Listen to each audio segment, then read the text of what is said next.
stores for men, and you spend a fortune. I don't know. You could spend $1,000, maybe $2,000 on such a suit, a one of a kind type thing.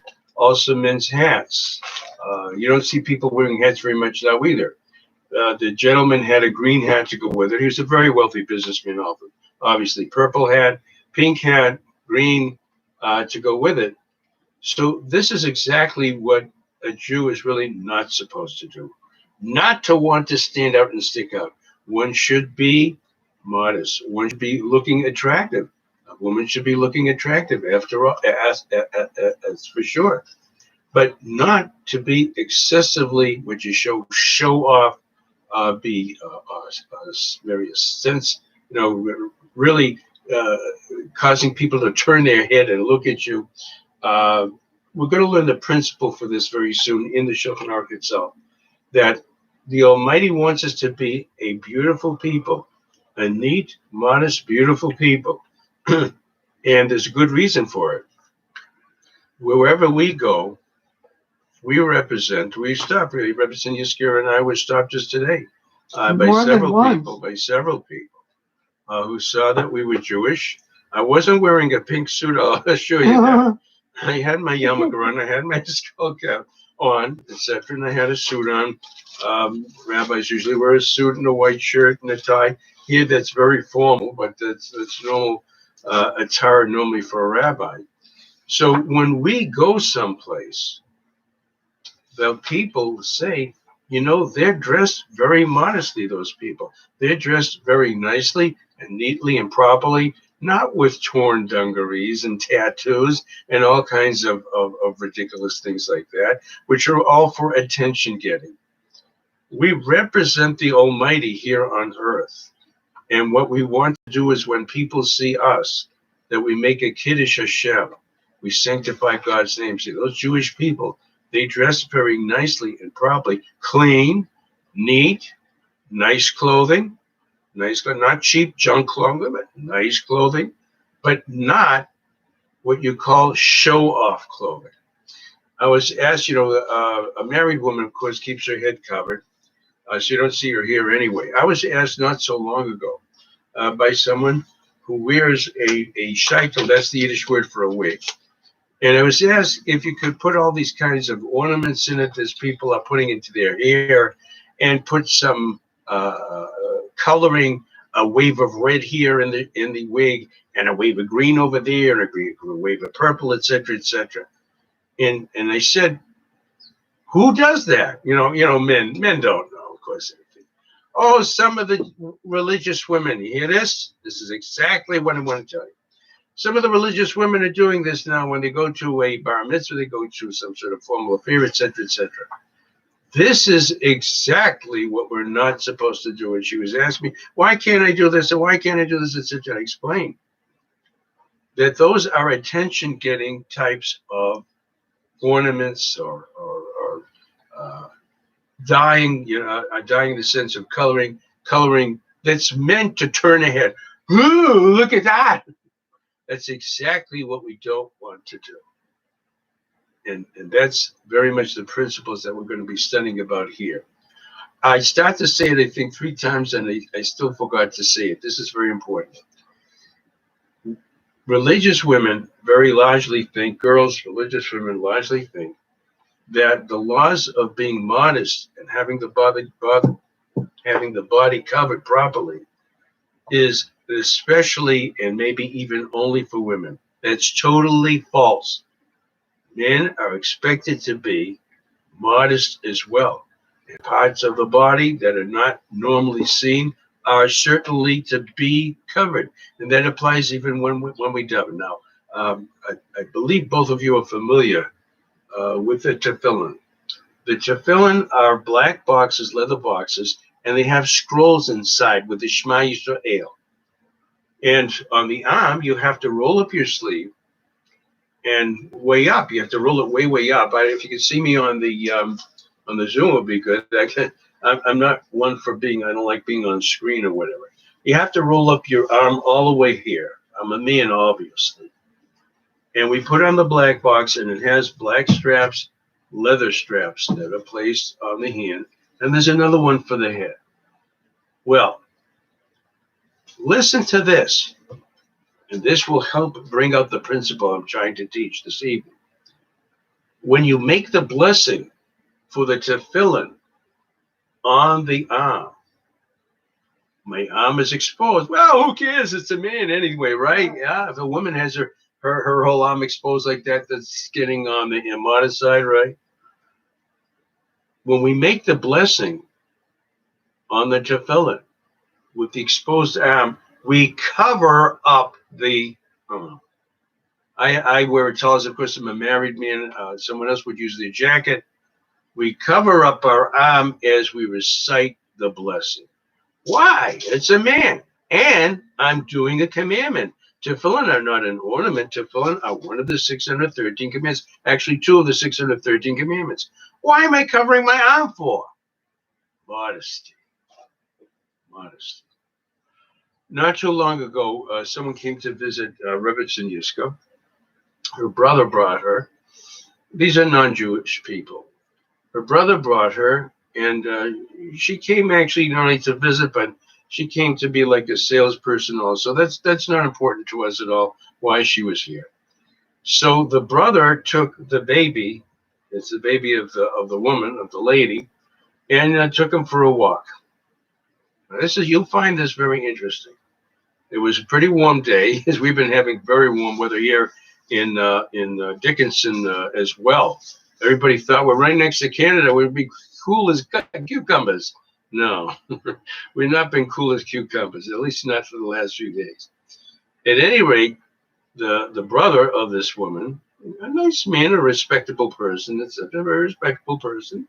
He took the little baby, put in a stroller, and they went for a walk because to allow his sister to have a visit with Rebbetzin Yiska, and she had a little bit of business to try to sales pitch a little bit to try to put into practice. Well, you know, as Jewish people, when someone comes to visit you, you respectfully accompany them, at least part way.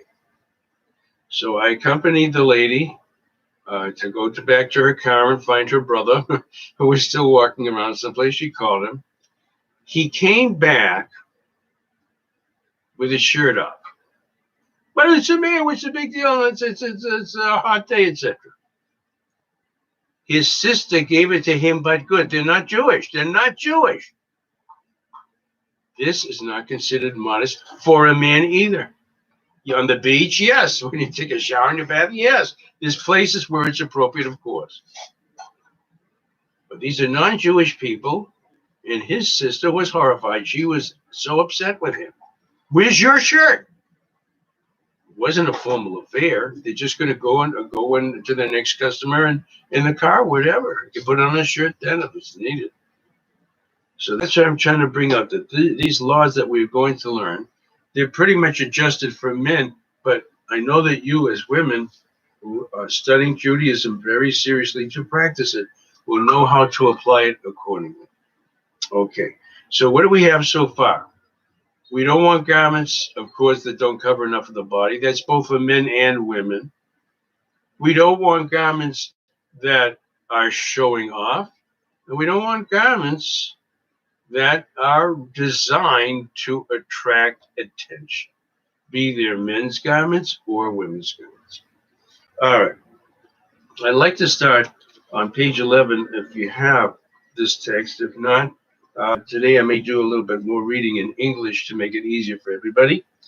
It is written, I'll borrow from the Hebrew and the English, I'll do both. This is page 11 of volume 1 of the Code of Jewish Law.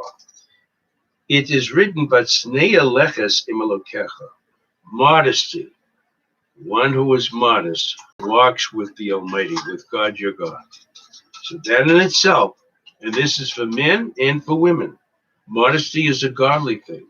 When we live correctly, speak correctly, dress correctly as a holy people, we have a wonderful influence over the world. Rebbetzin Yiska mentions every single lesson. We are to be a light amongst the nation. That's what the prophets state clearly. We are to be a light and an example for the nations. I don't know if it ever happened to you. Watch me spend an hour. I'm supposed to spend a half an hour. You I don't know if spend it ever whatever happened to need you. on. I went to college, and thank God I behaved myself, which is not so easy to behave yourself in college. I wore my yarmulke. In those days, I wasn't a rabbi. I didn't have a beard yet, so I had my yarmulke on, my cap on, my skull cap. I didn't wear a baseball cap. I wore the yarmulke. I'm Jewish, and I wanted people to know that I'm Jewish. But that also requires a great deal of care of how you behave if you're the one practicing Jew in the whole building of a college. People notice you, they watch you, etc., etc. Well, I was kidding around in a clean way, a proper way, and I upset one of the other students who knew me. He said, you're my conscience. You hear what I said? You're my conscience. It wasn't even Jewish. He looked to me to help himself keep in line and be a moral and proper non-Jew. This just shows you the tremendous obligation that we have. The Almighty doesn't show off his might and power. Even when he came to give the Torah, as much as he had to do to impress us that we should be careful with keeping the Torah, he also exercised modesty as well himself. So this is what, did you know that what God tells us to do, he has to do himself. He's not a hypocrite. He doesn't say, do as I say and not as I do. It's a verse in the Tehillim, as a matter of fact. Magid v'rov li'Yaakov, God tells his words, the things that he does to the Jewish people called Jacob, Chukov u'mishpatov liYisrael, his statutes and his judgments, he has the Jewish people practice as well. And Rebbetzin Yiska has many times mentioned that God in his different revelations, he has masculine and feminine forces. Masculine, feminine, holy emissaries, his holy emissaries are both male and female. Another time I'll talk to you about how marriages are made in heaven, literally. Mm-hmm. All right. So this verse teaches us one who walks modestly is truly walking with God. So it's therefore necessary to be modest in all our ways. And even when we get dressed and undressed, to be kept as covered as we can, as practical, is also modesty. This is another important principle. Let's say you're all alone in your house, etc. And I was for many years living all alone in my apartment. Now, thank God, I'm married. I'm very grateful to God. I married a wonderful, God-fearing wife, very much God-fearing. What if you're all alone in your house? Can you walk around naked? Nobody's there to see. You want to cool, it's hot, it's cool, you want to cool off, whatever. Or even with just your shirt off, like that fellow was that I told you a few minutes ago. That doesn't go with Judaism. Even b'chadrei chadorim, even if you are in an inner chamber, there's no other human being that even knows you're alive. We practice modesty all the time. This is from another standpoint. When you practice modesty before the Almighty, you're always having reverence and respect for the Almighty. There's no people around. You don't have to worry about being respectful or respectable to people. You always have to be respectable to the Almighty. So this is also a general rule that when the person is getting dressed or undressed, to keep as covered as practical as possible. Okay. If there are any questions, I'll be glad to try to take them. Okay.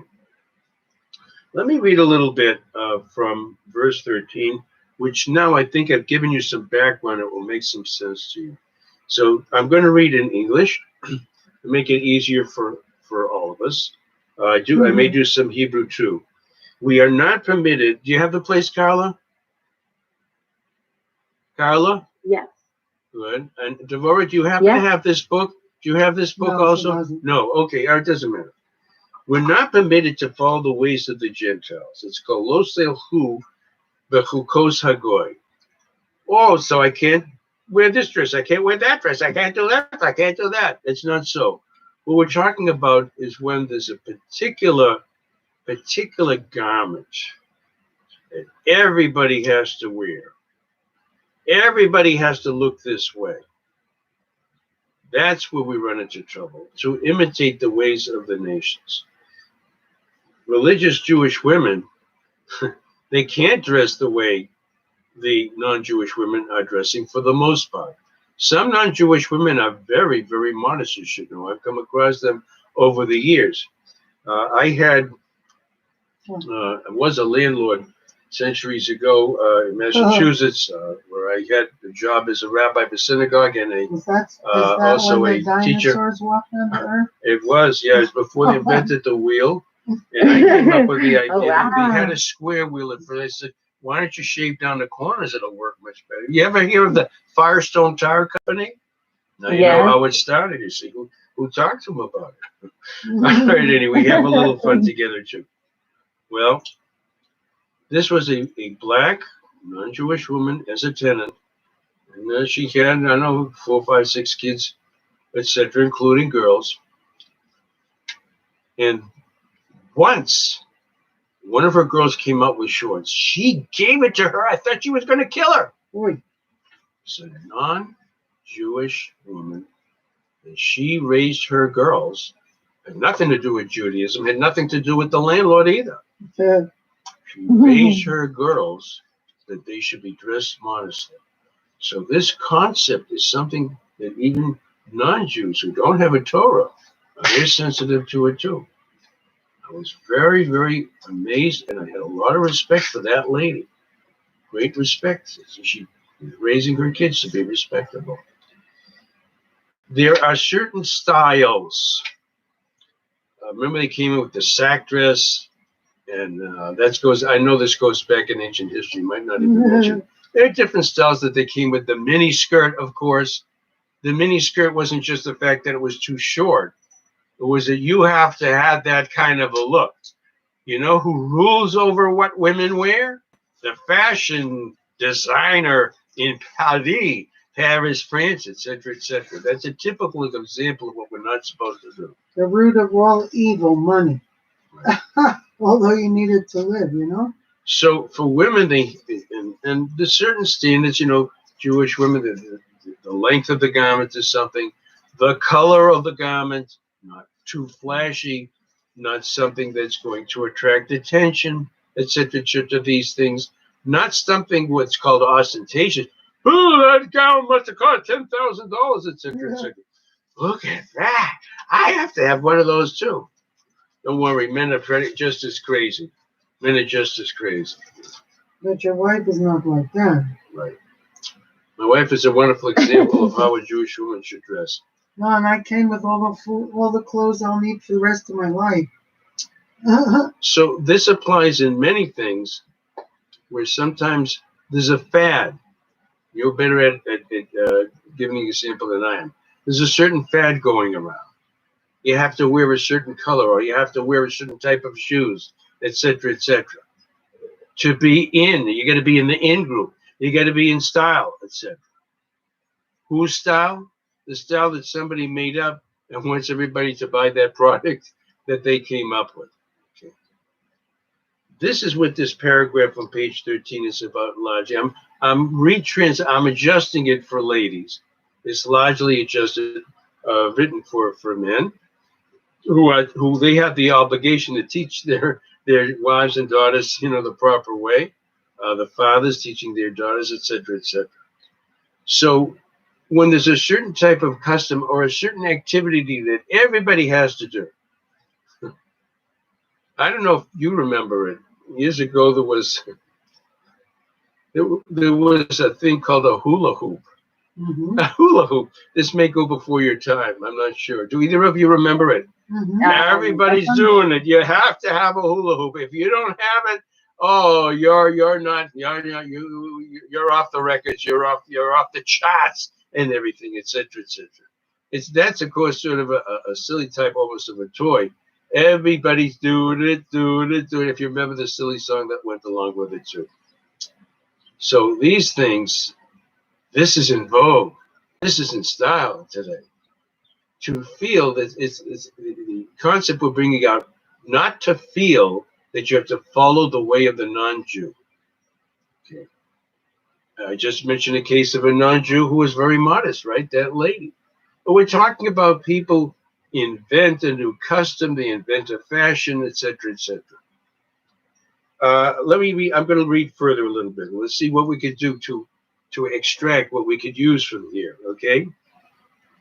So I'm on page 13, the second line. You shall not follow the ways of the non-Jew. It is also said, in their ways you shall not follow. It is also said, guard yourself, lest you be ensnared to follow them. That was usually associated with their false gods, but it also applies to dress, it applies to activities, it applies to how you speak. If you speak in a respectful, proper manner, not with full letter words, if you know what I mean, which you may not do anyway. You should not wear a garment which is especially worn by them as a symbol of showing off. So forget about the mink coat, right? Such, such is the garment of high-ranking officers. So you see, this is written for men, and it applies to women as well. In their way, that's something that women wear just to show off. Now, I'll give you an example. This might get you hot under the collar. Went to a wedding in which one of the women was a relative of mine, was dressed up like a bride. And the intention was, and this relative was encouraged to do so. Mhm. I was amazed. These are supposedly religious women. I was just amazed. Everyone will look at you. They'll think you're the bride. Mhm. Let's just think about that for a moment. There's a special, is it called tiara, some kind of special veil and everything that went with it, etc., etc. Everybody's going to think that you're the bride. Mhm. Is that what you want to do to some poor girl's wedding? Mhm. She waits for this special day. For a girl, her wedding day is the climax, of all that she has been praying for many years. She thinks back on it as her special day, her very special day. This is an example where it so happened it was a Spanish outfit. nothing against Spanish outfits. This is what we don't want to do. We don't want to attract unnecessary attention. Yes, you should go well groomed. Yes, you should wear a very nice dress, a beautiful dress too. That's fine. That's good. It's a dress, but something that has to make everybody's head turn and get a stiff neck while they're doing it. Mhm. We'll go a little bit further. So this is how we are to choose our clothes. For example, Talmud says it's forbidden for Jews to be similar to them, even in regard to shoelaces. Now listen to this. It's interesting. If their practice was to tie one way your shoelaces, and the practice of Jewish people to tie another way, then you can't even imagine there being such a picky difference. Mhm. You'd be surprised how picky people can be. We're not supposed to look like them, copy their way of tying a shoelace. Now, you would think that's the last thing anybody even bothers to look at. People do wear shoes. They wear high heel shoes, whatever it is. As I say, you have to adapt it to the women's taste and the women's fashion, etc., etc. You're not going to wear something just because everybody's wearing that kind of shoe. I have to have it too. Mhm. I have to look like them. So I'm just trying to use different examples, and you and your wisdom, both you, Carla and Devora, and you can consult with Rebbe Senior if you wish to use your judgment and sensibility to look like a properly dressed, well-groomed Jewish woman, because you are representing the creator of the universe on earth, just as a religious man is. And he has to dress properly too. And he has to act and behave properly too. Okay. We spoke about show-off garments, which are to be avoided, etc., of course, as well. Here's something interesting.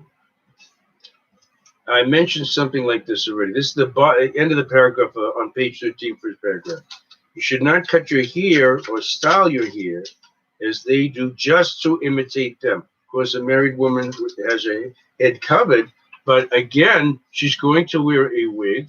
That's again, it can be beautiful or respectful, etc., but not something ostentatious and not something just to copy what everybody else is doing. But rather, you should be distinct in your clothing and speech and all other endeavors, just as you're distinct in your perspectives and your concepts, just as are in our minds and our ideas. That we think of the Almighty and how He has commanded us how to speak respectfully and properly, use our mouth for holy purposes, how to walk in a proper way, in a modest manner, etc., which comes under this too. Ladies can make various motions as they walk in order to attract men too, which is very, very wrong, of course. That's immodest as well. In the study of the prophets, and Rebbetzin Yiska is doing exhaustive study, especially about passages that have to do when the Mashiach will come. Well, there's many passages in the prophets that speak about how women did improper things, besides immoral things. These ladies would go to where the young teenage men are. They'd put perfume on their shoes, and they go over to a young man and tap their shoes, so some of the perfume would squirt and go on the young man as well. So I'm just trying to show you the other extreme of exactly opposite, and if not, it's worse than exactly opposite of the way a Jewish woman or a Jewish man should conduct himself. Okay. Another aspect about clothing in this chapter of clothing, which is line 3. I'll read it and then I'll talk about it a little bit. You should not dress in expensive, very expensive clothing. I'm not talking, all clothes are expensive now, but not something that's way out, because such a practice brings a person to haughtiness, nor should you wear tattered or soiled clothing and appear repulsive in the eyes of people. Rather, you should dress in moderate, clean clothing. A person should even sell the beams of his house in order to buy shoes for his feet. I'm going to take up that issue in a moment, but it's still an important point. We spoke about not putting on extravagant, fancy, super fancy clothing to attract attention. Here in this paragraph, it's very true. The way we dress affects the way we think about ourselves. The person dresses very extravagantly, very super fancy, very expensively, etc. It makes them feel they're better than everybody else. I know that I've been told women compete with each other. I'm not exactly sure how that works. That's only something women understand.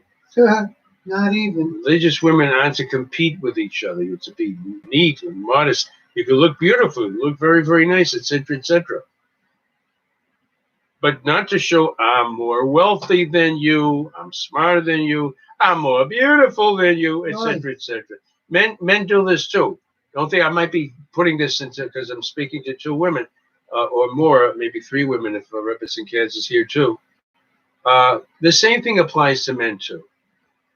Saks Fifth Avenue suit, fancy suit, tuxedo, and prance around like a peacock.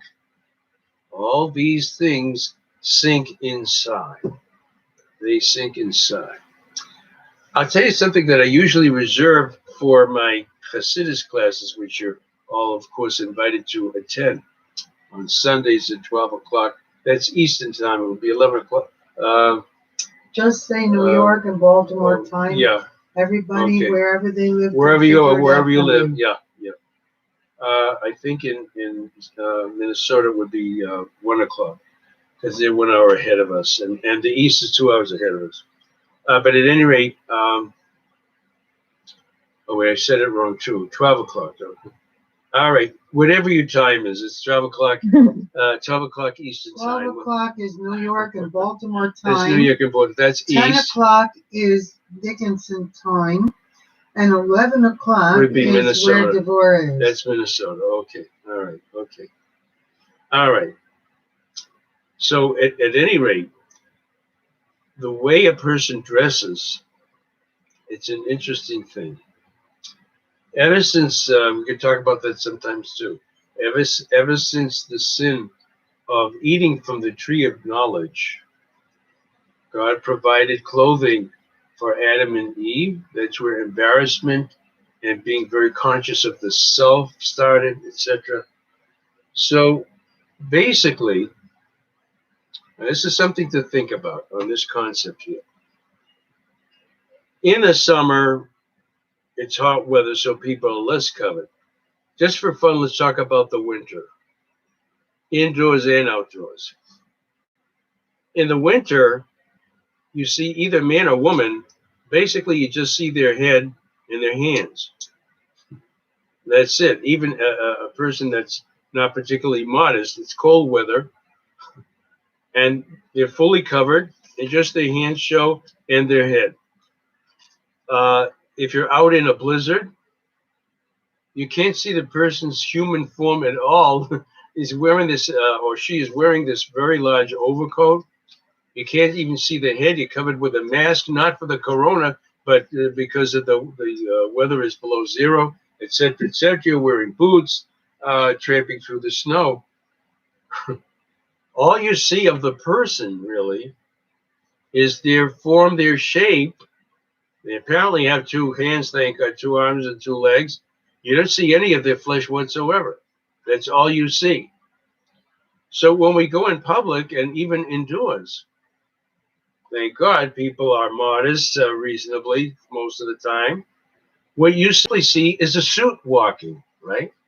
Your pants and a shirt walking. You see a dress walking, right? A blouse and a skirt, whatever women might happen to be wearing.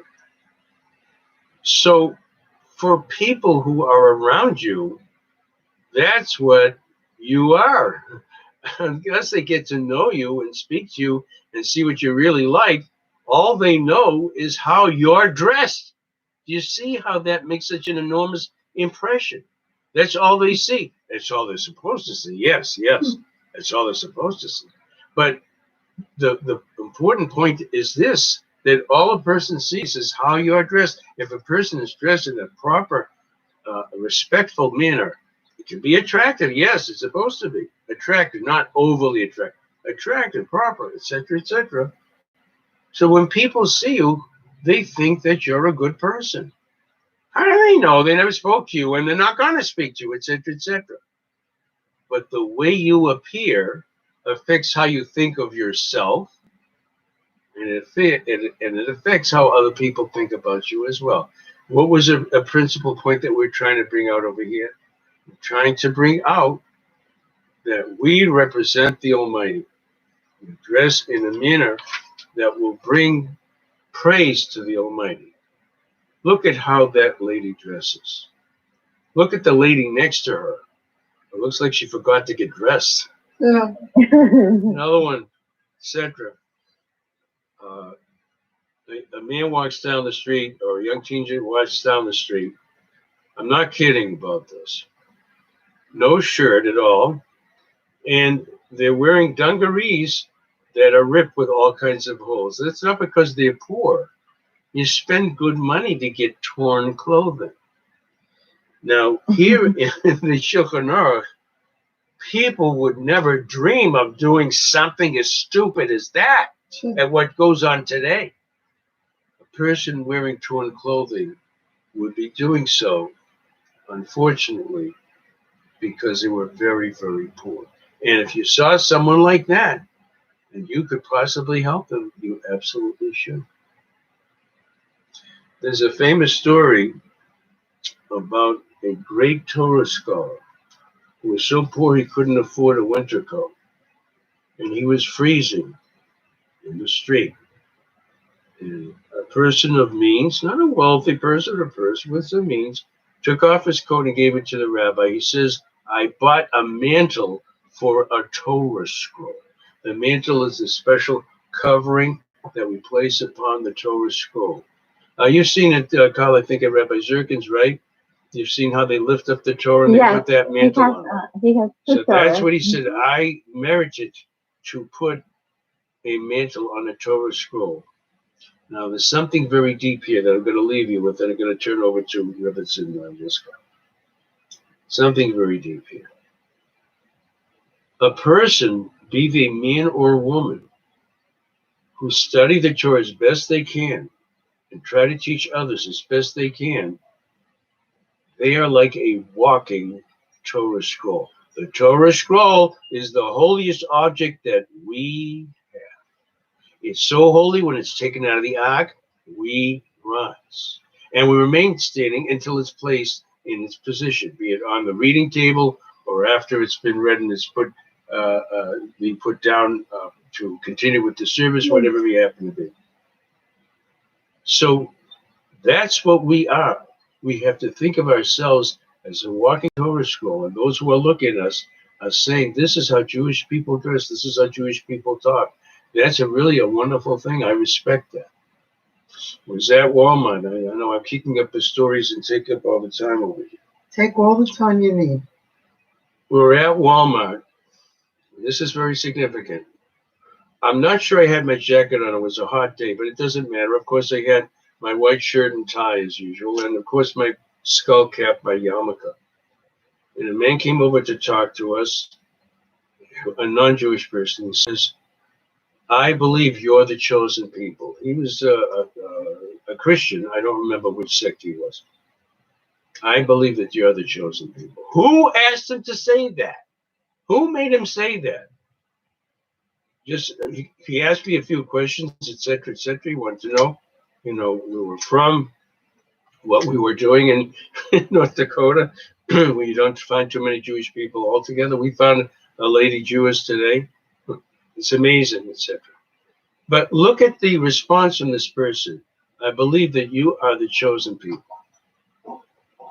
That's been one of the biggest jealousies and problems of the non-Jews, right? The non-Jews all through the centuries. By the way, everybody could have been the chosen people. The Almighty offered the Torah to everyone. We're the chosen people also because we chose to be the chosen people. We chose to have a much holier and a much more meaningful life than without the Torah. Okay, at any rate, I hope that this was helpful to all. It explains how we should dress and how we should conduct ourselves and why. I have a very good Shabbos, everybody. I have a few questions. If Yeah, that's sure, go right okay. ahead. Sure. And what happens when you are in a place where you are like they don't allow you to have the dress code? Like this is happening in China where all the religious people are actually not allowed to wear any religious clothing, especially to the Muslims. So I just wanted to know what are your thoughts in situations like that, and also like we can think of Queen Esther. You know, she was like a queen. She was in a different place, like in Persia, and obviously she had to dress a specific code, and she was prepared by the king with all the women to be able to be a certain way. So I wanted to know, like, what happens to those people or those women where they can't really follow certain Actually, I standards? think they're dressed very modestly, though, aren't they? It's really not such a big problem. But they're not allowed to Okay. wear, I guess you're saying, a garment that is specifically what Jewish women would wear, etc. All right, if one's life is endangered, right? If one's life is endangered, then one would be excused from that. There would be excused from that. There are some other interesting exceptions. Let's see, someone is uh, a member of the government, and they have to put on the types of garments that offices of the government, be it whether it's a king or a president, whatever. There are certain situations when a person is excused. That is true. That is true. Like if they're in the military or if That's they right. are. That's right. That's a very good example. That's an excellent example. Yes, Okay, that's an thank you. example. In fact, you'll find this interesting though, because we're in the United States of America, not China. That here there's some flexibility. Uh, there are Hasidic Jews from the Lubavitcher movement who are soldiers, or they are chaplains. That's the word I was looking for. They're chaplains in the army. I have to put on, of course, a chaplain's uniform, okay? Which is not obviously a Jewish uniform. It's certainly modest and respectful and everything, but it's certainly not a Jewish uniform. But a Chabad man is not supposed to ever cut his beard. Beards in the army, of course, would be considered very slovenly. It's only today that beards are very, very acceptable. When I was a kid, I'm taking more time, but it's a very good question that you asked. No problem. When I was a kid, you couldn't have long sides. I don't know if you can see me. Can you see me on the Yes, I can see. You weren't allowed to have sideburns like this. I'm talking about average American. That they would cut your hair all the way around. Beard was slovenly. That was like a bum. And that's how you were supposed to look. So imagine being in the U.S. Army, Marine Corps, as a chaplain. And it took quite a bit of a fuss and a great, great deal of intervention. And finally, they allowed that chaplain and others like him to wear a beard. Wow. Wear a beard. Covering the head, no problem. You get a, the special cap and everything. That's not a problem. But it was a big fight, a very big fight about when we talk about religious freedom, etc., etc. The army, everybody's supposed to look the same, like cookie cutters, right? This is a chocolate. This is the vanilla cookies, the gingerbread man. So, with regard to your question, that if there's a question of danger to life, and there might be in a place like China, or a government position, in this case also a military position, that one is permitted to dress with that uniform. But as I said, that there was a religious violation, like cutting the beard and also cutting the sideburns too, that has to be maintained. That has to be maintained. Okay, very good questions. Thank you. If you don't, Have a do great you mind Shabbos. to move the screen? Yeah, I'll be glad to move this screen. Thank I you. almost remembered on my own. Hallel Hashem. It's good and getting better. Hello, hello. Shalom, shalom, everyone. Shalom. Oh, there we go. Boy, there's a fly You're here. not using this, right? No. Okay. Shalom, shalom, Deborah. I don't care if your dog barks. You should open up the, what is it called? The audio. Do you want to open the video? Yeah, please. I want to see both you guys, if you don't mind. And I actually feel like there's people in the class. If you don't mind. Okay. Carla, you have this book somewhere in your house, The Path of the Just. Okay. Shalom, shalom. The Path of the Just. You have this, right? Yes. I've got tons of other books, but I just don't have the ones that you guys have. Okay. And But how do I put the I've got my camera plugged in. It's not letting me. I'll tell you why. On the bottom left-hand side of your screen, it says mute, and next to the mute, there you go. Hey, Hallel Hashem. Nice to see you. Here is dog. Hi, dog. Don't worry, it's all good. Maybe the dog will get quiet because it wants to hear Torah. Who knows? He wants my attention. Put him on your lap while you're learning. I'm going to mute because he'll drive everybody crazy. God forbid, God forbid. No, don't mute until it's needed. Right now it's not. Anyway, The Path of the Just is a secondary book for today. The first book you don't have, but I ask you, you can get ready. It's going to be on page, let me see, page 78. There are 3 sections. It'll be from the bottom section that will begin on this. Excellent. Page 78, bottom section, will be after I finish this little bit that I'm going to give over in the Chafetz Chaim lesson a day. I still didn't find my other one, the blue one that I told you to get. I never found it still. Maybe daven for me on that one. Anyway, let me see.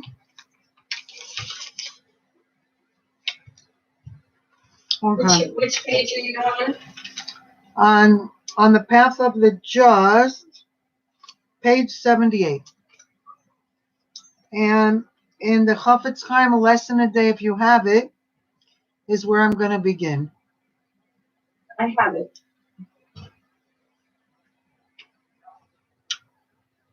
Devorah, you have this one too? I'm sorry, I have the Daily Companion. And I'm looking online for the freebie. Oh, how cool. Excellent. I don't have it, I'll find it. There you go. Anyway, let me begin because there's 2 pages in here and then we're going over to the other one. So I'm going to need this to see what I'm doing here. Okay, the top of the page says, and this is page 359 of a lesson a day, and I try to give over a little bit of Halachah on the laws of speech every week. And if nothing else convinces a person not to say gossip, this will definitely do the trick. I'm telling you. We have to be so careful of all our words. And Carla's heard a lot of my classes where I teach that words are what establishes things in the physical realm. What do I mean? A thought comes to the person's mind. With that thought, either the person can overcome that thought and say, no, that's not right. I'm not going to think like that. But most of the time they get Sahara, decides to come to a person and make that person try to think that it's their own thoughts. If a person can think that's what they're thinking, they're not going to judge the thoughts because that's my thoughts. Yeah? But in essence, the Yetzer Hara is trying to pull the wool over the eyes in order to get the person to do something they shouldn't do. Now, gossip usually comes from something that's true. Why? Because there are a lot of disgraceful people in this world, and it's very easy to listen to gossip, you know where? In the news reports. There are countries talking bad about other countries. There are people talking bad about other people.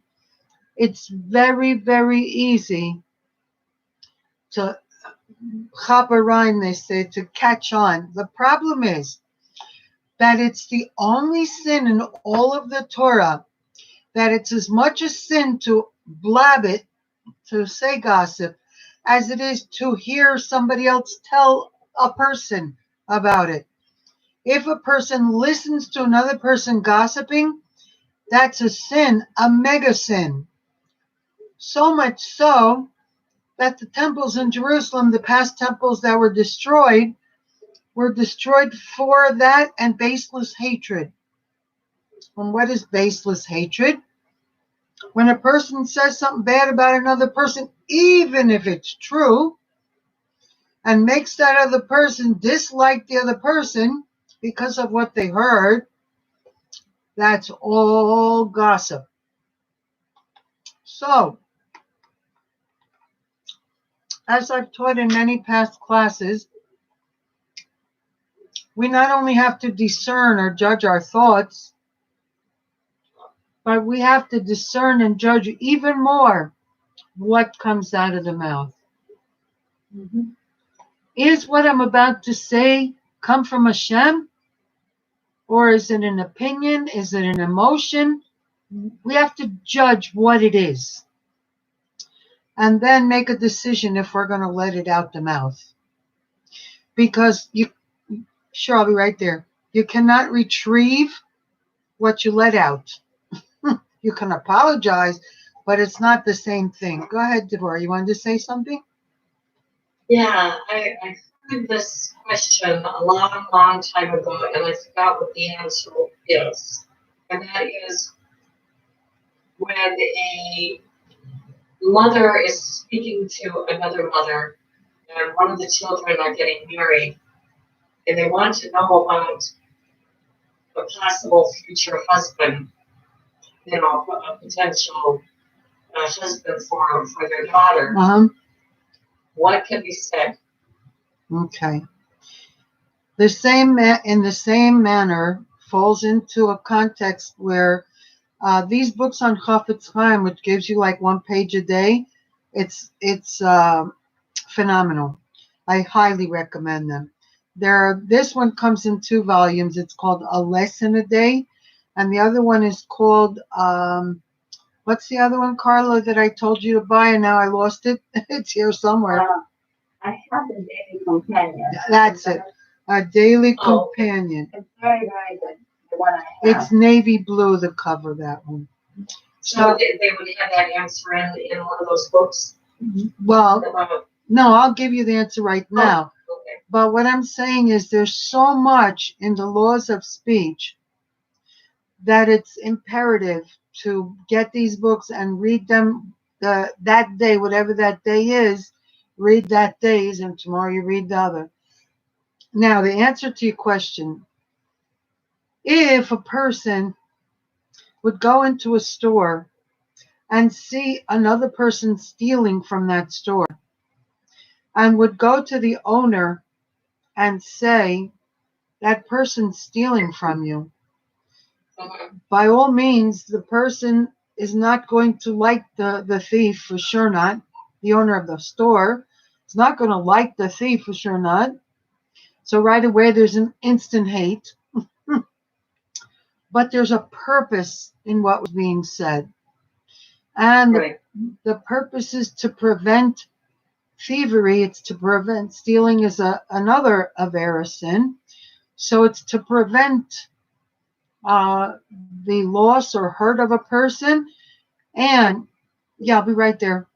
And husband, I could use your help for a second if you don't mind. So, Thank you. So the point of the marriage is also, although let me tell you something.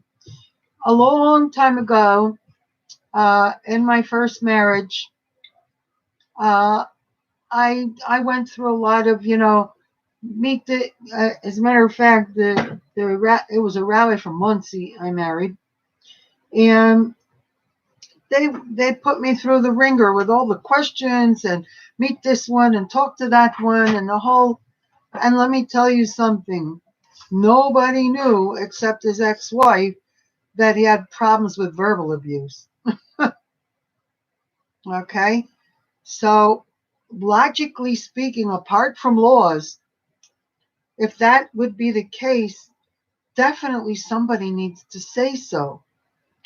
But if the person's going to talk about the personality's not so great or whatever, it's another story, because beauty is in the eyes of the beholder anyway. So basically, if a mother is speaking about a potential husband for her daughter, and she wants to know if there's like abuse, neglect, exactly. That is okay to wonder about, ask about. I for sure think so, but I'm getting my husband to give confirmation. He's right here. If there's really reasonable, I would say if there's really reasonable possibility. Can you hear him? Reasonable possibility that may be the case. there's a reasonable person, but not, like that may be the case, then it would be. Can you hear me? Barely. Yeah, if you come a little closer in, maybe. Yeah. Very clear. Well, There's some, my husband speaks like very quiet. if there's some what you call reasonable doubt involved that the person might be one who is Dangerous. unfortunately dangerous. Yeah. Okay. People do all kinds of cover-ups and with very terrible tragic results too. When there's danger involved, so the severity involved. And in many cases, How about, go ahead. well, we have it right there. How about if the potential is, has some kind of mental disorder or lacking in something? Yeah, unfortunately, they have to be warned. They have to be warned. Okay. Yeah, there's a difference between saying something negative or bad about a person, even if it's true, and the only purpose is that they want to share with the other person what they think about that person. So Right. that's Lashon Hara stuff. Right. Yeah. It's a whole different matter when a mother is concerned about her daughter and the potential. Even if it wouldn't be a marriage situation, it could even be that a neighbor moved in next door to me who's Jewish, maybe. Or maybe a business partner, even. Yeah, and down the hall is this person. Like, we have a neighbor that loves to shout out obscenities. Well, at least that's the way it was when I moved in. Every time you made a pin drop, he used to shout, and it's amazing, but I don't know what I prayed for him. That's what I did. I prayed, but he doesn't do that anymore. Well, that's good. And that's the only thing that was done. And maybe he saw that now I'm married. Maybe that also makes a difference, because he doesn't want to visit from my husband, probably. So there are various, but there's definitely a difference between, the whole motivation. It's even taught. Let me teach you about motivation, or if a person has an intention to do something. Here's the point. If a person intended to daven in the morning, and all of a sudden this or that came up, and they were not able to do it, the intent they had to do it, according to Torah, it's as if they did it. Even if they didn't, they did. You know what I'm saying? So, knowing that, we have to be very careful, even with intent, that our intent is to do the right things only. It's all a matter of, you know what it is what a wild bronco ride is, right? Well, Yeah. that's what the mind and the mouth is, until we come to Torah. And what I teach all the time is, the more a person studies Torah, the more the Yetzer Tov, the good inclination, has power to overcome. Once it has that power to consistently overcome, it'll be like putting the Yetzer in a chair, tying him up there and gagging him so he can't bother you anymore. That's what that's like. And when it becomes habitual to walk in Torah, to be constantly conscious, I have in mind that wherever I am, Hashem is. So as King David said in chapter 16, I believe it's verse 7, and they say in Hebrew, Shiviti Hashem. So I will keep Hashem before me always. That means that the only place that I have to really battle with it is when I go in the bathroom. Even though he's with me, I'm not supposed to have him on my mind. And since I'm constantly thinking about different songs, especially songs from Shabbos and songs from benching and all this. I have such a battle with myself when I go in the bathroom that I have health books there, and I have books on what's the other thing? Health and one other thing, science stuff. Yeah. Yeah, and I even have a book written by a lady that uh, she had a child that had autism, and she found out that there are these pills. If a person goes camping, there are these pills that they can put in the water so the water becomes clean so they can drink it. Yeah. So she put that in the and made water with that and started giving like baby bottle size dosages to her son, and her son overcame autism with that. Really? Yeah, Carrie Rivera is her last name. She's Yeah, I'll have to write that down because you know what? I've got some friends with that problem, huh? closer than friends. My two grandchildren. Oh, wow, wow. Okay. Definitely get that Yeah. book. I'll be right there, Carla. Okay, let's see. Carrie, her name is Carrie Rivera with a K. I believe. You want to look at the book in the bathroom there? It says Cure Autism or something like that. Would you want to bring it? Is one. But it's Kerri. Carrie. K-E-R-R-I. And Rivera is like river with an A at the end.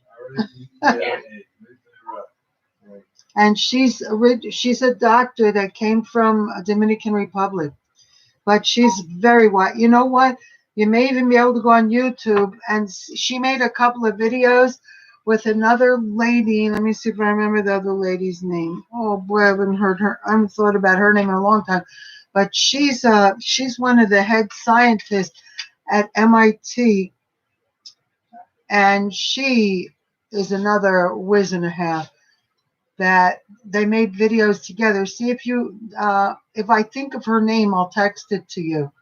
The other lady. Yeah, that might be very helpful. Yeah. To Carla has a question. I'm going to go ahead to her question. If you have anything else to say, I'll be right back. Go ahead. Oh yeah, I think you can just look at the MIT lab, and then there's the names of all the people there, so maybe you can retract that. Yeah. No, because she's an unbelievable phenomenon. She's an older woman. She's not a teenager. But she'll get in front of the camera and rattle. You know what she was teaching on? The effects of glyphosate and how to chelate. And she taught. She's the one I learned about that it's a mineral chelator, which means that the body needs minerals to absorb the vitamins from food, and the glyphosate Roundup Ready that evaporates into the air is a mineral chelator, which means that it takes minerals out of general public's bodies. They even found that stuff in milking mothers in hospitals. So it evaporates into the air and it's going into all the people around. But besides, so it's a mineral chelator, but interestingly enough, both cilantro and parsley are detoxers from aluminum and from glyphosate and stuff in the body. It's a detoxer. And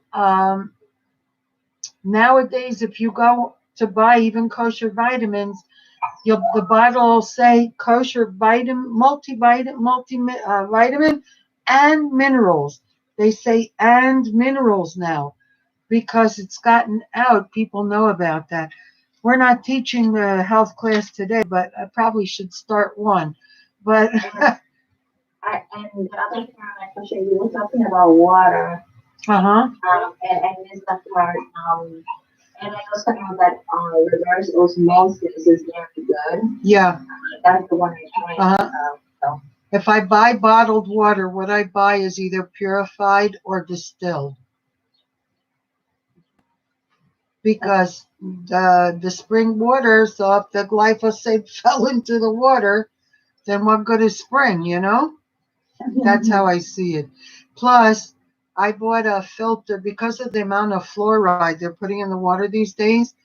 I bought a filter for my shower in the bathroom and a filter for my sink in the kitchen so that my hands are not constantly in fluoride water and I don't shower with fluoride water. Is that expensive? No, it was $35 for the one in the shower. And I think I got it through Walmart online.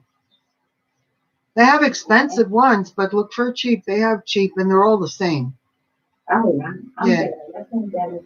Thank you. Yeah, we have to, it used to be only fanatics, health food fanatics, we remember them from years ago.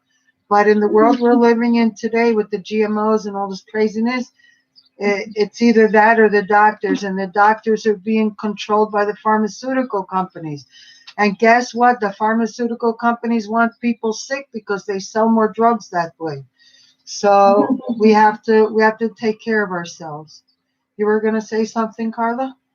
Yeah, I was going to say that, people look at it as a hobby or something, but this is like a life situation.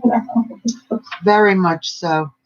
It is, and it's very important to know what's a mineral and what. If you go online, I call him Rabbi Google.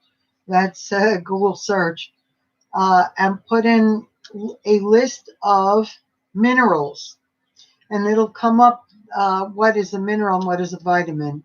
And that way, like potassium is a mineral, and potassium is what the body uses to balance out water, but potassium and calcium balance out the water in the body. So there are many people these days that have water retention and things in their body, and it's coming from those GMO stuff. And if a person has enough potassium and calcium, the body regulates the water itself. It doesn't need chemicals. The doctors before I came from Brooklyn, they tried to give me this and this and this. And when I came here, Hashem made me realize all that. And I took all the chemicals and set them aside and began to, as a matter of fact, one night before I went to sleep, I was praying, and they had given me Lasix, which is a thing to remove excess water from the body. And I prayed and I said, please, Hashem, I don't want to take drugs anymore. I went to sleep, and it wasn't an accident, but I had left the computer on.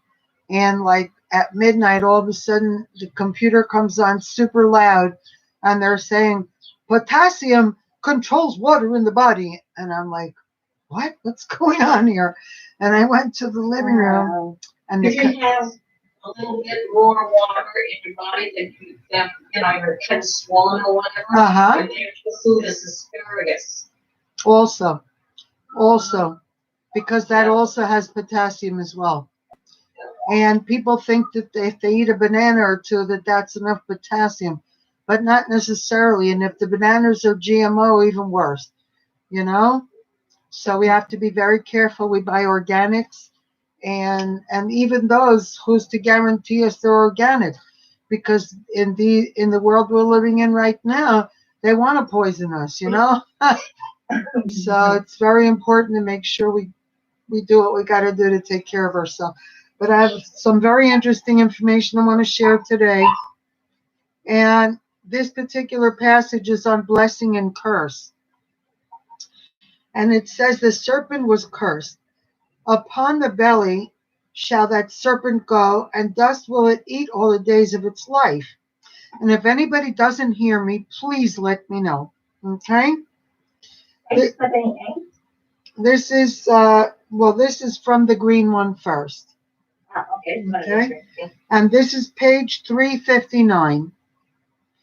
So it says in Bereshit chapter 3, verse 14, or Genesis, you will find about the serpent going on his belly, the curse he received. Similarly, a gossip monger is punished with chas v'shalom poverty, as stated in Sefer HaKenech. I am truly amazed by the fact that people who regularly speak evil of others nevertheless do not hesitate to request blessings from the Almighty and ask for segulas, which are auspicious omens, from a tzaddik for success in their earnings and livelihood and whatever they may do.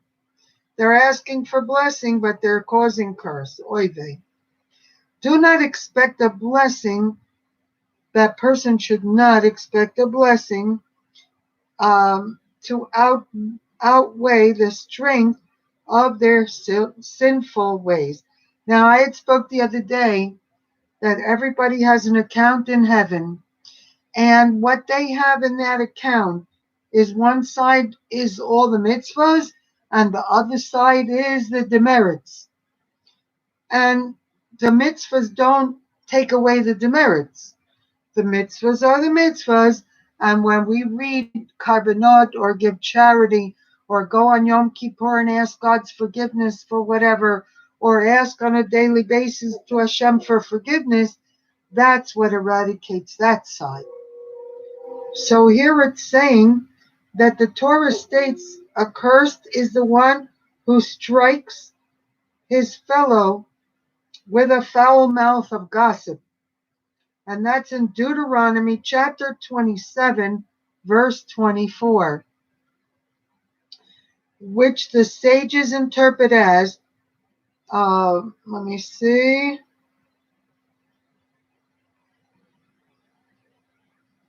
Here it is. As a curse upon a person who speaks Lashon Hara. This curse was uttered in the presence of the entire Jewish people, who collectively answered Chas v'shalom Amen to its pronouncement. And can the blessing of even a tzaddik outweigh the power of a curse? Woo! Like I said, good doesn't overpower evil. Good is good, evil is evil. God gives reward for good. Evil has to be dealt with, and Hashem gave us many ways to deal with it, but we have to take care of business. Going on. Would such a person seek advice for material blessing? This person would tell this person to be exceedingly careful to avoid the sin of Lashon Hara. In this way, this person would merit the blessing. Blessed is the one who does not strike his fellow with an awful gossipy mouth. And that's in the Gemara or the Talmud, Sota 32b. Additionally, this person would avoid any form of robbery, usury, or any other act that might result in another's monetary loss. Such zealousness will surely bring blessing to one's endeavors. And we're going to leave this book. I have another page marked for next week. And here we're going into The Path of the Just by Rabbi Moshe Chaim Lusato. Very famous, amazing guy. This entire book is phenomenal. You can open it to any page, anywhere, and I guarantee you'll find it profoundly interesting. It's one of those books that's just wow. And you can read through the whole thing, and when you get to the end, come back to the beginning, and you'll see a whole bunch of new stuff you didn't see the first time. But anyway, we're on page 78, and the subtitle on the side here says Cleanliness and Character Development.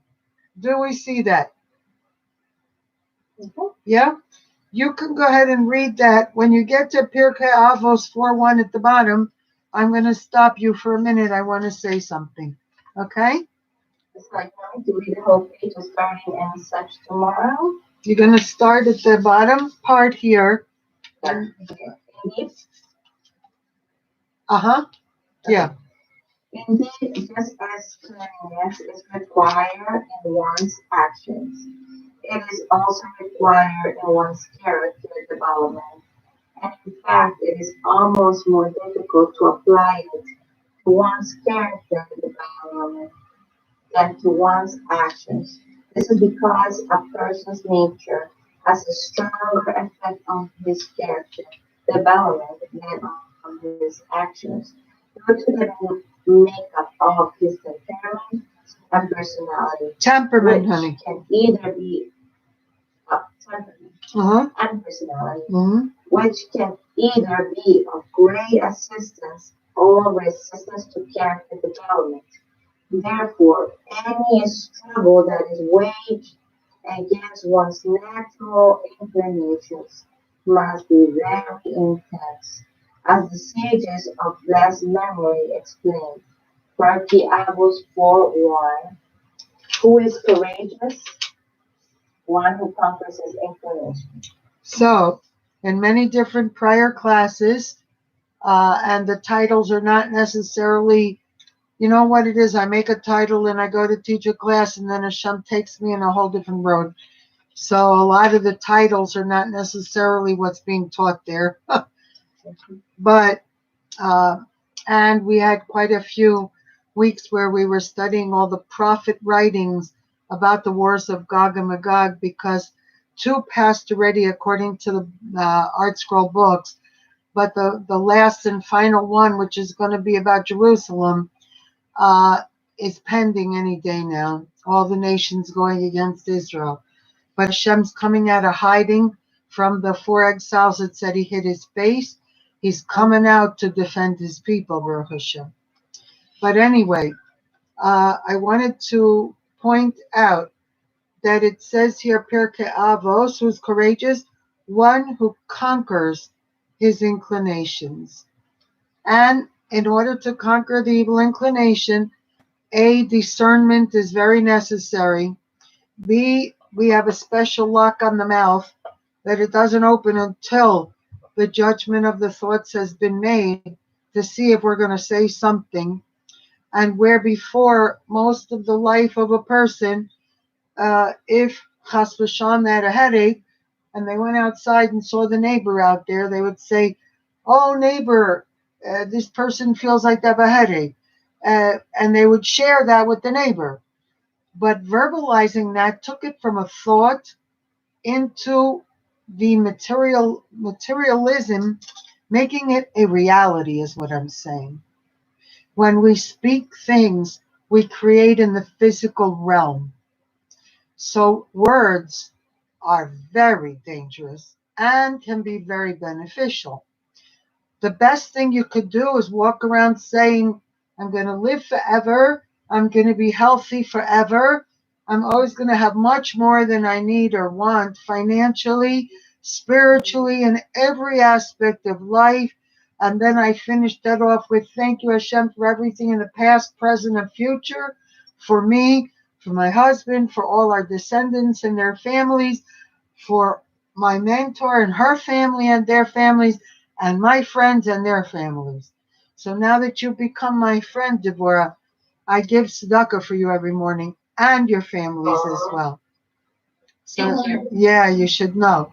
So, and what does it say in the Torah commentaries?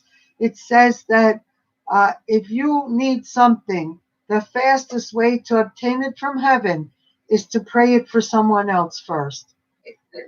And the first one who gets answered is yourself. So it pays to think about who else you can give tzedakah for in the morning. What I do is where I drink coffee. I'm a coffee connoisseur, I call it. And so if you ever come, you're welcome. My home is your home. You should know, both of you. But so right by where I sit, yeah. So where I sit for my coffee in the morning, I have these little shot glasses. Can you see it? Little tiny shot glass. And in there, one has quarters and one has pennies. And I even keep like a $5 or $10 bill over there. And then I made this. I printed something with Hashem's name on it. Can you see it? And I rolled it up inside. And this is a flower vase. And every morning, in order that my husband gives his own charity anyway, but so that he gets more mitzvahs yet, I leave my charity on his table and he puts it in the jar so that he also gets merit on that one. So when that fills up, I make change with the bills and put the bills behind the paper of Hashem's name, and I take the coins I need. So I don't have to go to the bank and get change anymore.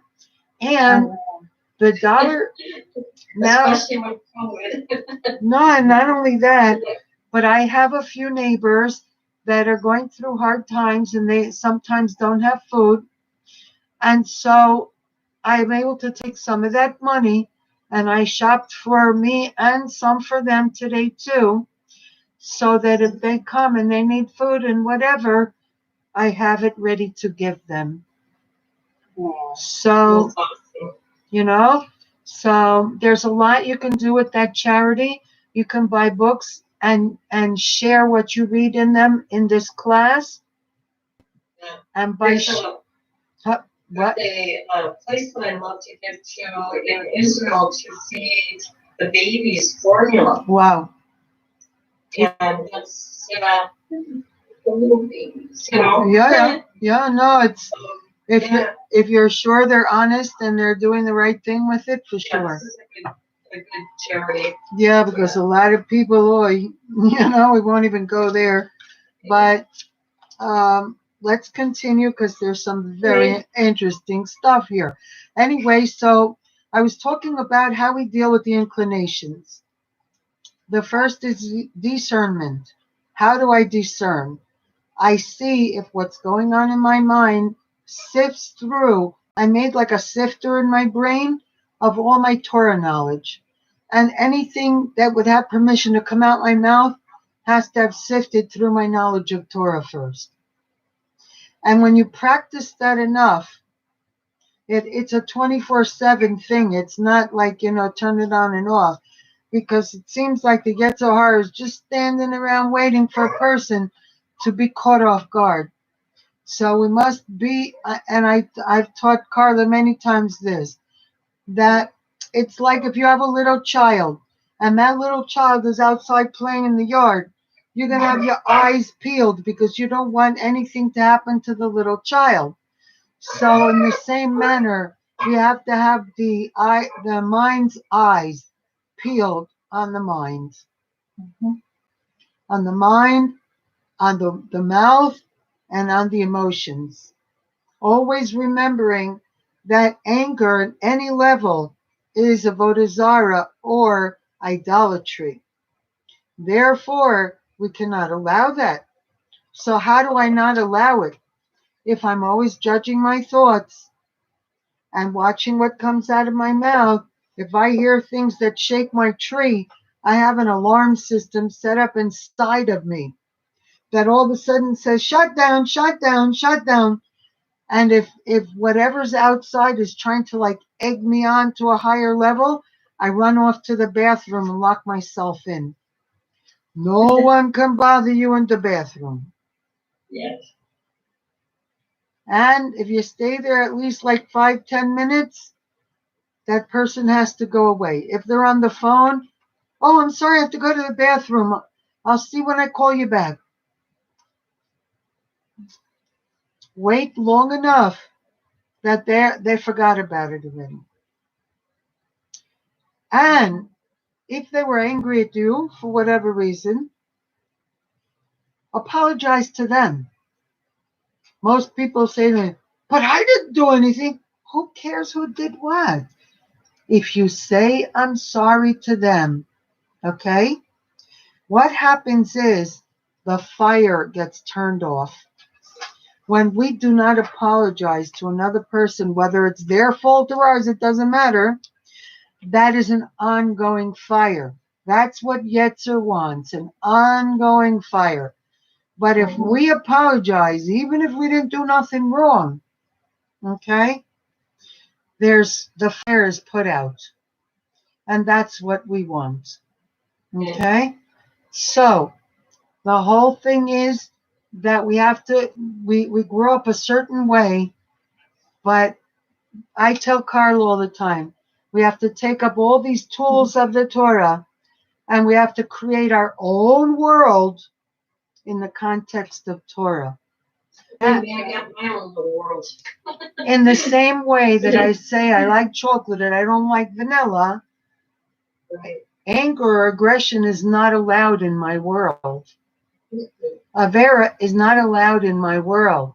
Curse words are not allowed in my world. So if anything comes near me that is not allowed in my world, we say in Spanish, arranque. At least in Puerto Rico, they say that means run away as fast as you can. You know what I'm saying? Yeah. Because no one can make us do anything. In the same manner, I'll be driving the car. Some idiot wants to get up and go right to the bumper behind me and try to force me to go faster. I pull over on the side, let the idiot pass, and then go on my way. I do that too. Manipulation is witchcraft. I'm not going to let somebody manipulate me, force me into witchcraft. Sorry, Right. guy, not going there. It's my world. You Mhm. understand what I'm saying? And this is what we have to work on a daily basis. It's a daily basis. And like the book said about character, that's character. My own world is my character. Okay? And overcoming the evil inclination, if I'm constantly judging, if I trained myself to watch everything that goes on in my mind, and it's a day by day, little by little, you'll be so surprised how the quality of life goes from here to here and has no limits. And me being a Libra, I'm telling you, Yeah. it's been a struggle because Librans are very naturally judgmental. Well, Because they're trying to balance everything. let me tell you about when Hashem first saved me from myself. Yeah. The first thing I said to him is, Hashem, what can I do? You made me the most stubborn person in this world. You know what I heard inside of me? Use it for me and my Torah. Carla, are you a Libra? No, but I have very good experiences with people that were Libra because they were the only ones that fought for me in situations that were very difficult. Wow. I saw both sides of the picture. Well, It's like a gift that Hashem gave you guys. So. yeah, no, for A sure. Libra cannot make up the mind.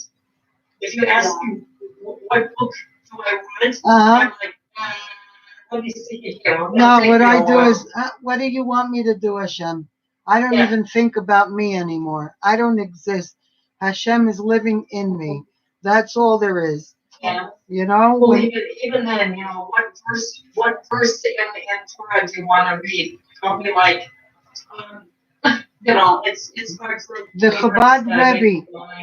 Chabad Rebbe said that if you take a Torah book and randomly open it anywhere, that where you open it is Ein Od Milvado, and it's going to speak to you about something in your life right now. I've done that, yeah.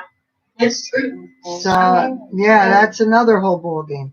But let's go on. I've written those letters to the Rebbe before, you know. Yeah, before I left. have a question and Before I left Brooklyn, my old roommate gave me a couple of volumes of the Rebbe's letters. I have them here. Oh, So, yeah, amazing. I'll just call you up. There you go. Anyway, we'll continue to read. Carla, you can read down to, from there, you see there are a great many underneath. Yeah? And you read down to where it says referring to pride. Okay. Okay. Go ahead. There are great many traits of character and the human personality, and for all of man's working actions, there are an equal number of character traits From which man's actions are derived. from which His actions are derived. Yet, just as we have focused on those mitzvahs that require more cleansing because they present greater stumbling blocks to people, so we will accordingly speak about the primary traits of character in greater depth because of their prevalence in our lives. These are pride, anger, envy, and lust. All of these are harmful traits whose destructive effects are recognized and universally acknowledged. Sorry, this is very hard. Maybe you want to continue. Okay, is there something that affected you emotionally? Yeah, because I have to deal with people that have had a lot of pride and anger. Well, here's what's going on. Hashem right now is healing you. That there were things you've heard about the roots of bitterness, right? So what happens is when people offend us, and that's why that apology is such an important put out the fire issue, because when a person is offended, they carry what's called roots of bitterness inside. They don't even realize they're there. And when, like right now, what you're going through is that Hashem is healing all that. That's why you feel that way. And I'd be glad to read. It's no problem. But I want you to, Many layers. there you go. And Hashem is healing all of that. And what you have to do is say, you know what, Hashem, I take all of that and I give it to you. Why? Because anything that's overwhelming for me doesn't belong to me. You gave it to me to give it back to you. And so I give it to you now. Please heal everything. I don't want any. Because roots of bitterness harm the person themselves more than anyone else. So whenever anybody offends me, since I learned so much Torah by now, I forgive them immediately. I don't care what they said, what they did. It doesn't matter. It's their fault and everything of that. I don't care. There is no fault.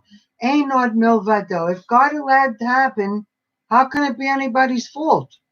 You understand what I'm saying?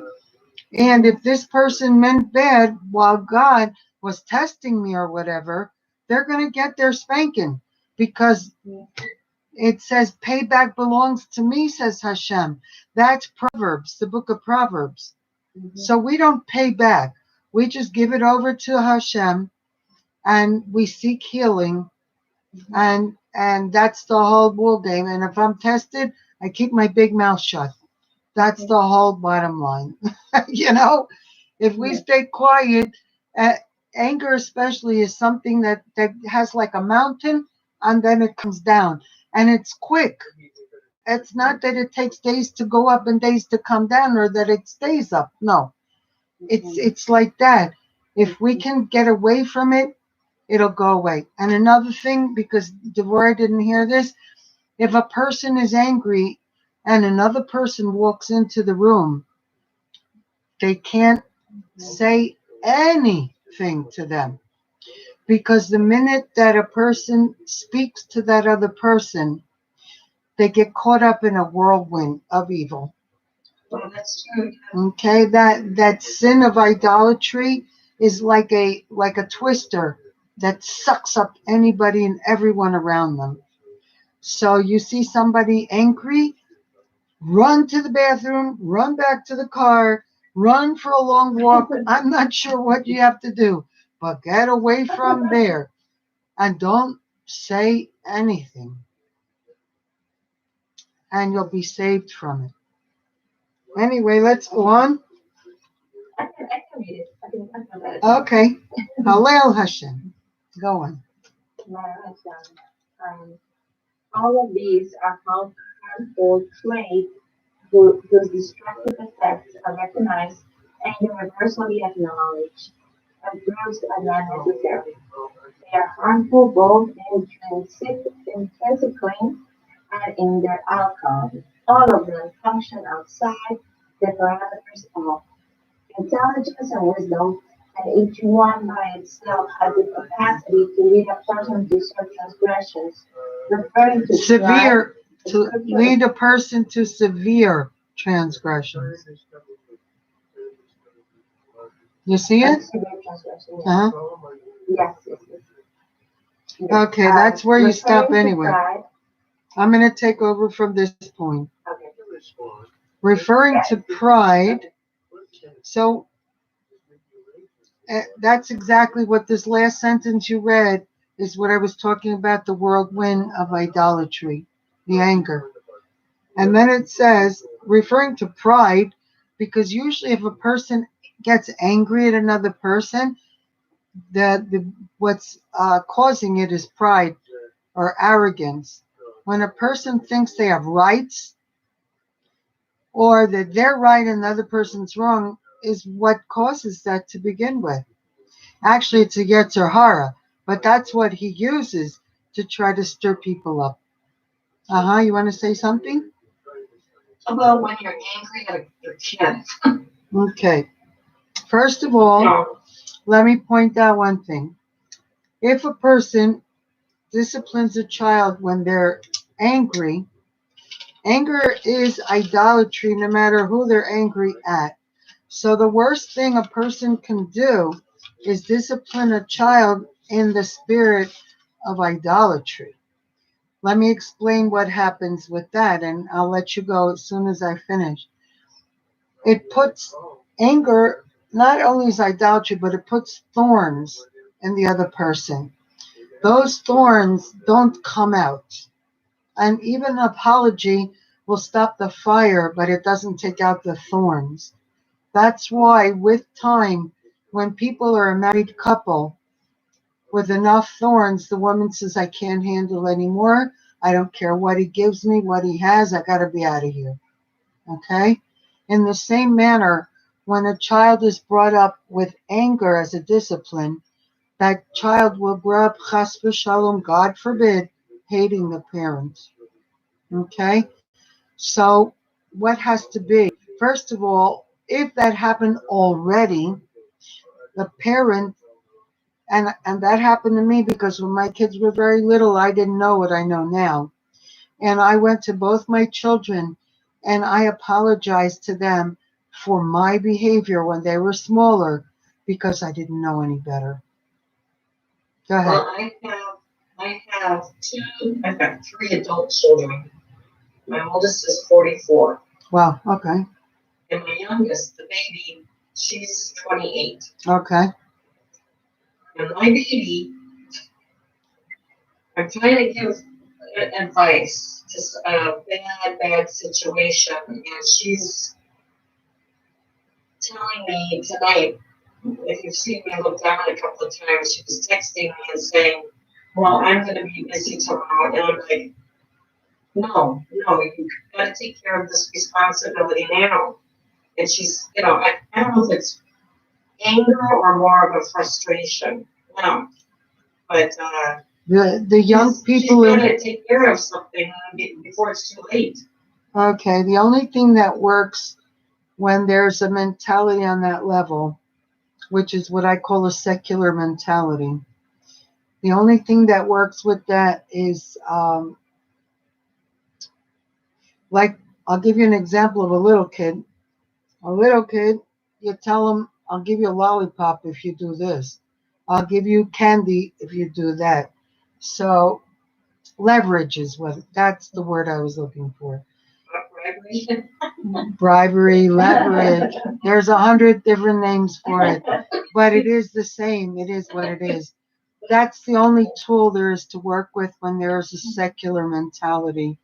When a child starts to embrace the Almighty, and let me tell you something, we can light candles and give charity.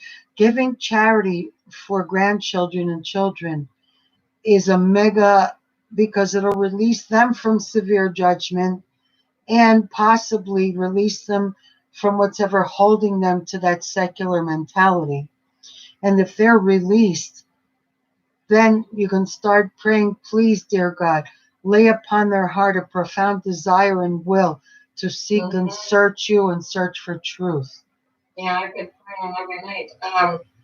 But back up prayer with tzedakah, backup prayer with reading karbanot, backup prayer with even, and I told Carla this before, I don't know if you caught this one. I said to go to the dollar store and buy a notebook. The notebook is called, two notebooks. One is called the Notebook of Gratitude. Oh, yeah. Okay. Yeah. And the other notebook is called the Notebook of, do you remember, Carla? Of trust and faith. I don't know. Of trust and faith in Hashem. So gratitude is a much easier place to go because gratitude is, thank you that I woke up this morning, Modeani Hashem. And thank you that the shower's running and that the water's warm. And thank you for food to eat, a roof over my head, clothes to wear, and we can go on and on and on.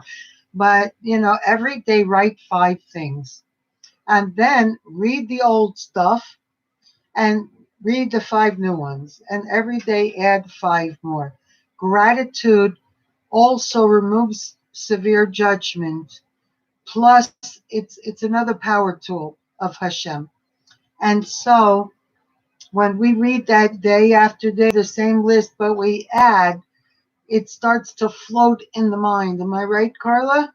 That you start thinking about these things you have to be grateful for consistently. And then it creates an attitude of gratitude. Why? Be right there. The attitude of gratitude is what moves mountains. It's not, yeah, I'm thankful.